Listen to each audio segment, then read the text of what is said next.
Death is everywhere these days. Whether it's a movie, TV show, or video game, it seems that every piece of media released in the past decade has been designed to kill off as many characters as it can. So why do so many get it wrong? Killing a character can be a good thing, if it's done right. If not, then it leaves the audience dejected, mad, and more importantly, feeling just that little bit robbed. Worse than that, sometimes the death is so outrageous that it can single-handedly ruin an entire franchise in one fell swoop. After all, there's nothing worse than getting attached to a character, growing with them through multiple installments of a series, and watching them develop as the story goes on, only for them to be ripped away for no good reason at all. Especially when there are so many other worse characters that could have taken that bullet. Whether they were killed for good reasons or bad, the following characters bit the dust one way or another, and their respective series have simply never been the same. I'm Kirsten from What Culture, and these are 10 video games that killed off the wrong character. Number 10, Lilith and Maya, Borderlands 3.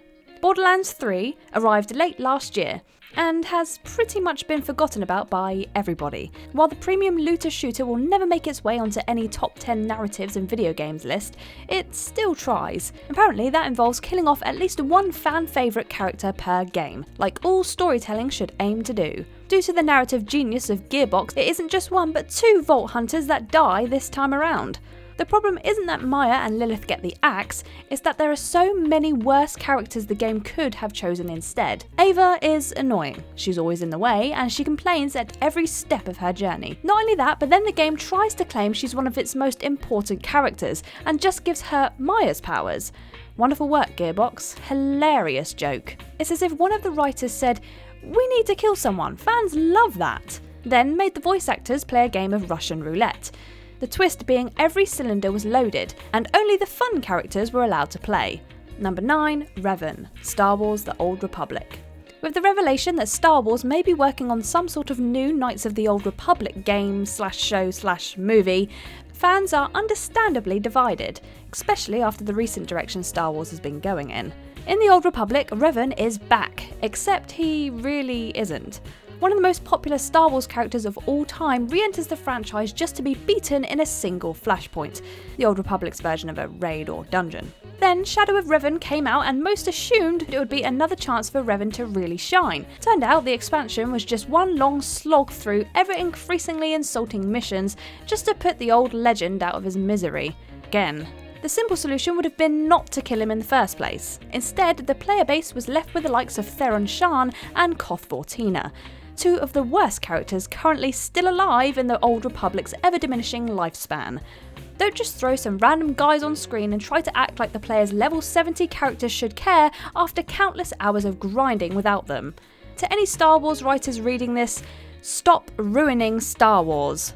Number 8, Johnny Gat, Saints Row 3. There used to be a time when Saints Row meant something. Back when there were no flying cars, no aliens, and thank God no Professor Genki. Then Saints Row 3 happened. After too much criticism that Saints Row was just a poorer man's GTA, it was time for Volition to radically mix things up. That involved killing the best damn character in the whole franchise, and worst, it involved killing him off screen. When Johnny Gat dies in the opening of Saints Row 3, there is nothing the player can do other than scream, "Please take Piers instead, even Shaundy will do!" Unfortunately, that doesn't happen, and Gat is gone. In his place, the player is left with two characters that serve their purpose well enough, yet they could never really compare to the raw charisma of Mr. Johnny Gat. The death is such an outrageous example of killing off the wrong character that Saints Row 4 retconned the whole thing and threw away a slew of 3's mediocre supporting cast. Turns out Gat was simply kidnapped by aliens because he was a threat to their plans. At least you made it right in the end, Volition. Number 7, Frank West, Dead Rising 4. What is the single biggest character assassination in all of video games? No, it isn't Sylvanas or Thrall, or really anybody left alive in Warcraft, although they do come damn close. Frank West used to be a verified video game mascot for the Xbox. He wasn't some macho badass that swung fists and sweated protein shakes. Frank was just a regular guy, kinda flabby, a bit behind on the whole zombie thing, and honestly just trying to make a quick buck. When he came back in his own what-if scenario for Dead Rising 2 off the record, fans were thrilled. He was chubbier, bolder, and while a little too competent, he still had that winning Frank West charm. So clearly the only smart move was to change him entirely and then kill him off in Dead Rising 4. Instead of, say, Nick Ramos or Chuck Green, the two infinitely worse and far more stereotypical macho protagonists of the Dead Rising franchise, who out there really would have missed these two? At least Frank can finally rest in peace, safe in the knowledge that it's all over. Wait, there's a DLC where he's a zombie now? Jesus Christ, Capcom. Number 6, the House Leaders, Fire Emblem Three Houses. To anybody even remotely familiar with the Fire Emblem franchise, one thing is immediately clear upon starting the game. One of the beautiful students is going to die, and it's going to be your fault. Halfway through the game, all three houses are thrown headfirst into a war situation, dependent on which of the three routes the player takes. 4 if you want to admit you're a monster. They'll be thrown against the people they regularly took to tea parties and ate lunch with in the early stages, now watching as they fall by Byleth Stord. The worst part is that one of all three of the game's most interesting and well-rounded characters, the three house leaders, will end up dead by the end of the game. It's simply unavoidable and heartbreaking, considering there's no way to save them. Meanwhile, characters like Hanneman are free to sit around Garreg Mach being completely useless for the rest of the game. The choice between listening to Hanneman talk about crests or helping Dimitri overcome his trauma is no choice at all. There's no amount of butler and maid outfit DLC that can fix this decision. Number 5, The Joker, Batman Arkham City.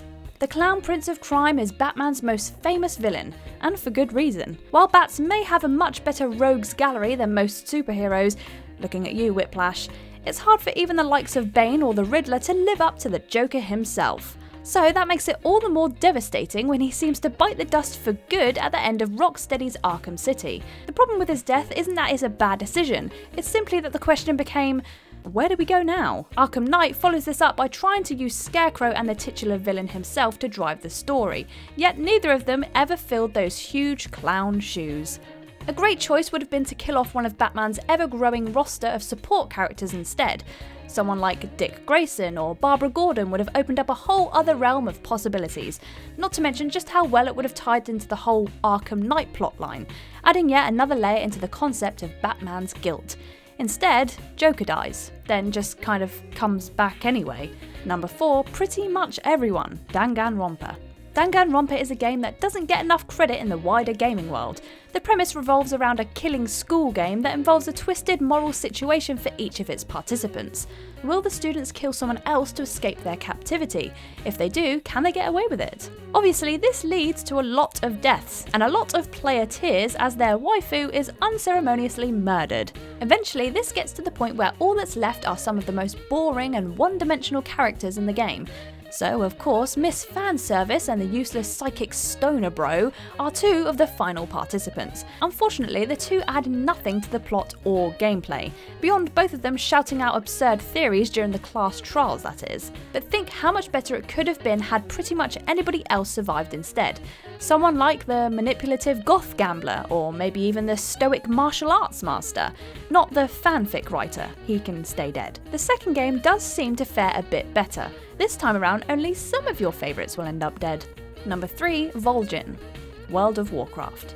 What is the problem with the MMO genre and their inability to make smart decisions? Worst yet, what is wrong with the Horde and its inability to hold down a good war chief? Way back at the end of Mists of Pandaria, Vol'jin was named war chief of the Horde and all was well for a time. He was a worthy successor to the fan favourite Thrall and held enough of his own personality to lead the Horde in a different yet smarter direction. So obviously Vol'jin died and named Sylvanas war chief. This was so out of character that he could have turned to the camera, winked, and told every player that Blizzard don't know how to write games anymore. Believe it or not, that still would have made more sense to the lore than this. If Vol'jin's death was replaced by literally any other Horde leader, everything would have been better. Maybe with someone like Sylvanas killed off instead. Battle for Azeroth wouldn't have turned out like it did. If only somebody could go back in time and show Blizzard the error of their ways before it was too late, like some sort of Azeroth-themed A Christmas Carol. Number 2, Kenny, The Walking Dead Season 3. Telltale's The Walking Dead is one of those games where nobody is safe and everybody dies. So when Kenny came back to life in Season 2, it's a bit of a shock to the system. He may have been one of the biggest jerks this side of the apocalypse, but he's still a kind face in a rather unkind world. Then he gets thrown out of a car window. Kenny's death in Season 3 is completely out of left field. The whole ordeal happens in a flashback that takes about 5 minutes and then he's gone for good. Get ready for the slog after that, as not a single new character in the 3rd season even comes close to his presence. Although there's nothing particularly wrong with Javier Garcia, the 3rd season protagonist and Kenny's replacement for Clementine, there's nothing really right about him either. So for him to live while someone like Kenny dies is a tough pill to swallow. Especially when Telltale didn't even bring him back for the final season. Maybe it's harsh to suggest Garcia should have died. Maybe he could have just never been written at all. Better yet, let's just forget all about Season 3. Number 1, Shinjiro Aragaki, Persona 3. When it comes to JRPGs, there are very few that stand as unique as the Persona series, so with the franchise finally getting the mainstream recognition that it deserves in recent years, it's always important to look back at the aging members of its roster. While there are a good few deaths in Persona 3 that stand out in their respective cutscenes, it's in the gameplay that Shinjiro Aragaki stands out. When the player first gains access to Shinjiro as a party member, he is an absolute tank, able to take hits and dish them out with equal ease and ability. Then, when he's unceremoniously shot in the heart and killed on a random night, unknowable without a guide, it means a lot of lost progress and a lot of extra grinding needs to be done, compared to other party members that are allowed to live, like Ken or Koromaru. It comes as a heavy blow when Shinjiro is killed. This article in no way condones the killing of video game children or dogs, but let's just say that Ken's whining attitude and mediocre skill set would not have been missed in comparison. And that's our list for you. I hope you enjoyed it. Let us know if you agreed with our list or if you think that these deaths were justified. If you haven't already, click that subscribe button down below and why not give it a thumbs up. But for now, I've been Kirsten Ria and I'll catch you in the next one.